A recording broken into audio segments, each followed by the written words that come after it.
মামা তোর ফোনটা একটু দে।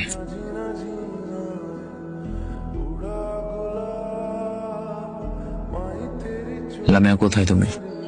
বলো। আমি বাসায়। দুপুরে খাইছো? না, এখনো খাওয়া হয় নাই, গোসল করে আসলাম মাত্র। বলো, তুমি ফ্রেশ হও নাই? খাবার খাইছো তুমি? না, এখনো কিছুই করিনি। একটা হেল্প লাগবে লামিয়া। কি বলো? কিভাবে যে বলবো, অনেক বিপাকে পড়ে তোমার কাছে হেল্প চাইতে হচ্ছে। কোন মুখ নিয়ে বলবো বুঝি না, বাট তবুও বলি।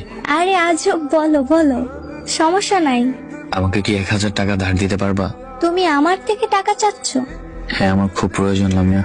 ওয়েট, রিলেশনে গেলাম মাত্র 3 মাস হয় নাই, তুমি এখনই আমার কাছ থেকে টাকা চাচ্ছ, তাও মাত্র 1000?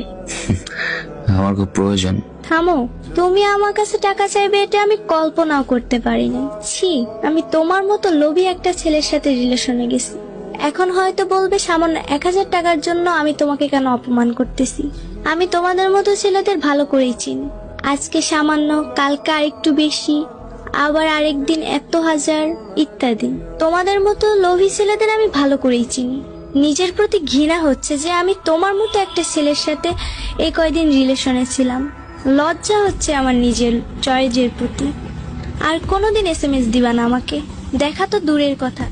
শেষ আবদার এতটুকু তোমার কাছে, তুমি আমাকে ব্লক করিও না। আমি তোমাকে SMS-ও দিব না, প্লিজ। ঠিক আছে।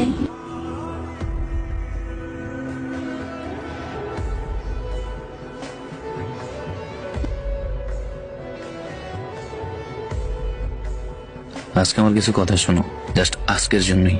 হ্যাঁ বলো। সেদিন আমি 1000 টাকা তোমার কাছে কেন চেয়েছিলাম তুমি জানতে চাওনি। তুমি টাকা তো দিলেই না, বরং আমাকে বিভিন্ন কথা শোনালে। আজকে তোমাকে সব বলবো, কেন সেদিন সবকিছু রেখে নিজের লজ্জাকে গোপন করে সামান্য 1000 টাকার জন্য আমি তোমার কাছে হাত পেতেছিলাম। আমার ছোট বোন সবার ক্যান্সার ছিল, ওর চিকিৎসার জন্য আমাদের সব টাকা শেষ হয়ে যায় প্রায়। বিশ্বাস করবে কিনা জানি না, আমার ছোট বোনকে বাঁচাতে আমাদের প্রায় কয়েক লক্ষ টাকা শেষ হয়ে যায়। এমন একটা পরিস্থিতি এসে পড়েছে, ঘরে খাবার খাওয়ার মতো পরিস্থিতি ছিল না। এতটাই ক্রাইসিসের মধ্যে ছিলাম আমি এবং আমার ফ্যামিলি। বোনের চিকিৎসার জন্য নিজের হাতের ফোনটা পর্যন্ত বিক্রি করে দিই। আমি সেদিন আমার বন্ধু নাফিজের ফোন দিয়ে তোমার সাথে SMS করি। সবশেষ আমার বোন মারা যাওয়ার আগে বলেছিল, ভাই আমাকে একটা পুতুল আর কিছু চকলেট কিনে দিবি। আমি বোনের শেষ ইচ্ছাটুকু পূরণ করার জন্য তোমার কাছে ভিক্ষুকের মতো 1000 টাকা চেয়েছিলাম। নিজের লজ্জাটুকুর বিরুদ্ধে অবস্থান করে আমি তোমার কাছে 1000 টাকা ধার চেয়েছিলাম, শুধুমাত্র বোনের শেষ ইচ্ছাটা পূরণ করার জন্য। সেদিন টাকা তো পেলামই না, বরং তোমাকে হারালাম এবং সাথে কিছু তীক্ষ্ণ কথা শুনলাম। তুমি এগুলা আগে কেন বলনি? আমি না জেনে কত কি বলছি। আজকে একটু দেখা করবা প্লিজ? প্রয়োজন মনে করি না তোমার সাথে দেখা করার। আমি আমার বোনকে হারিয়ে ফেলেছি। ভালো থেকো।